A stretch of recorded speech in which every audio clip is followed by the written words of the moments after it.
बोले वो इतना जानता है, इतना ही भारत को बताता है और वही भारत को पढ़ाता है। लेकिन इससे थोड़ा सा अगर कोई ज़्यादा जानता है, थोड़ा उसका चिंतन चलता है तो वो भारत के पवित्र सरोवर हैं, नदियां हैं, झील हैं, स्थल हैं, तीर्थ स्थल हैं, पूज्य पहाड़ हैं, पर्वत हैं, इनको बताएगा। उनका इससे थोड़ा सा और किसी को ज़्यादा जानकारी है, ज्ञान रखता है तो वो भारत की रीति परंपराएं इनको बताएगा कि ये भारत है। उन्होंने कहा इससे थोड़ा है और किसको और ज़्यादा जानकारी है तो भारत के इतिहास को लेगा, भारत के पुराणों को लेगा, भारत की वेदों को लेगा, भारत के अन्य जो धार्मिक ग्रंथ हैं उनको बताएगा कि यही भारत है।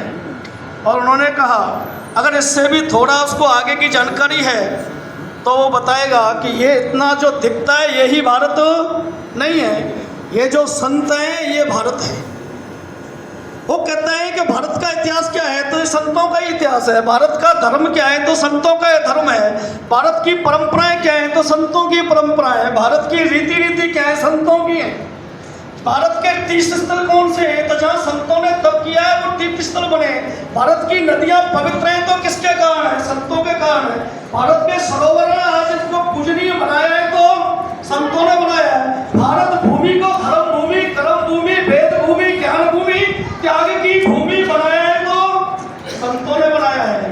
ये कोई ऐसी नहीं बन गई, किसी की कल्पना से नहीं बनी। ये सब करते करते जो जितना जानता है वो उतना बोलता है, उसी हिसाब से अपना आचरण करता है।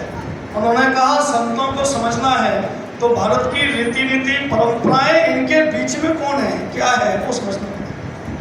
आज भारत को देखना है तो संतों को देखना है। उन्होंने तो यहाँ तक कहा कि भगवान राम को भी भगवान बनाने वाले, धर्म की स्थापना करवाने का माध्यम बने तो एक संत बने, किसी विश्वामित्र बने, वही लगे थे। उन्होंने ही सारा चित्रण दिखाया था। और यहाँ तक ही नहीं तो भगवान कृष्ण को भी जिन्होंने ज्ञान दिया तो वो संदीपनी ऋषि थे। इतना ही नहीं है, आज के जो वेदों की हम रचना करते हैं, पढ़ते हैं, लिखते हैं तो किनके द्वारा बनाए गए हैं तो वेद व्यास द्वारा, वो भी एक संत ही थे। और उन्होंने कहा उसको छोड़ दे तो आज का जो भारत दिखाई देता है ये तो जगत गुरु शंकराचार्य के द्वारा बनाया गया भारत है।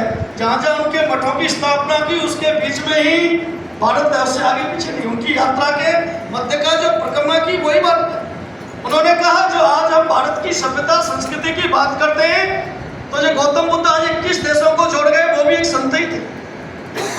और उन्होंने कहा चाणक्य एक संत थे, जिसे ये हम मराठा साम्राज्य की बात करते हैं तो उसको शिवाजी को शिवाजी बनाने वाले तो समर्थ गुरु रामदास एक संत थे। यानी महाराणा प्रताप के कुल को चलाने वाले तो एक ऋषि थे, यानी एक संत। और ये जितनी बड़ी पंजाब की संत परंपरा है तो नानक देव भी एक संत थे। यानी इस देश का की परंपराएं, इस देश की धरोहर, इस देश का त्याग, इस देश का बलिदान, इस देश की परंपराएं, इस देश का साहित्य, इस देश का पौलस, इस देश की विजय गाथाएं तो संतों। इसलिए उन्होंने कहा जब तक संत है इस देश को कोई खतरा नहीं हो सकता। संत को जब तक है तब तक ये देश मिट नहीं सकता। और सनातन का आधार तो संत है। और उन्होंने ऐसे नहीं कहा, उन्होंने जब कहा और बताना स्टार्ट किया तो उन्होंने कहा इस देश में जब से मुसलमानों का आना स्टार्ट हुआ तब से उनको जो दिखा वो उन्होंने नष्ट किया। उन्होंने पहला काम किया, जितने उस समय के राज्य थे, राजा थे, सेना थी, प्रजा थी, नष्ट कर दिए, भारत नष्ट नहीं हुआ। उसके बाद उन्होंने जितने खेत थे, खलिहान थे, नष्ट कर दिए, भारत नष्ट नहीं हुआ। उसके बाद जितने हमारे गुरुकुल थे वो सब नष्ट कर दिए, भारत नष्ट नहीं हुआ। उसके बाद उन्होंने जितने हमारी उस समय की यूनिवर्सिटियां थी, वेद थे, पुराण थे, ग्रंथ थे, आग लगा दी, दो साल चलते रहे, भारत नष्ट नहीं हुआ। जितने उस समय के मंदिर थे, मठ थे, तीर्थ स्थल थे, नष्ट कर दिए, भारत नष्ट नहीं हुआ।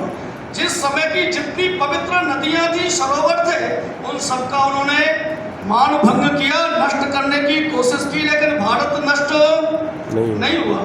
क्यों? क्योंकि इन सब में भारत नहीं था। जिसके अंदर भारत है, जिसके दिल में भारत है, वो जिंदा था और उसने इस भारत को पुनः खड़ा कर दिया। न परंपराएं नष्ट हुई, न रीतियां नष्ट हुई, न तप नष्ट हुआ, न त्याग नष्ट हुआ, ना धर्म का पक्ष लेके धर्म के लिए जीने वाले लोगों की संख्या कम होने दी। ये भगवान राम जी का मंदिर का प्रत्यक्ष जो संघर्ष है, तो ये किसका संघर्ष है? विश्व हिंदू परिषद तो 1984 में बनाया है, उससे पहले तो था ही नहीं। ये देश तो आजाद हुआ तो किन्होंने किया? तो संतों ने कराया। जब 1857 की क्रांति फेल हो गई, लगता था सब खत्म है, नष्ट है, कुछ बचना नहीं है, तो एक संत खड़े हुए दयानंद सरस्वती। 1875 में उन्होंने आर्य समाज की स्थापना की, प्राचीन दुनिया छोड़ के चले गए, लेकिन पूरे देश की सारी परंपराएं जो आज देश जिन पे अभिमान करता है उन्होंने करी। वो 83 में गए, 84 में विवेकानंद निकल गए और भारत को भारत दुनिया में डंका बजा दिया। विवेकानंद के जाने के बाद 1904 में उनकी शिष्या खड़ी हो गई और उन्होंने ये भारत माता का चित्र जो आज हम देखते हैं, ये तो उनके द्वारा स्थापित है। यानी अनेक संत उस समय भी थे और आज जिस विश्व हिंदू परिषद की बात करते हैं वो भी एक संत की देन है।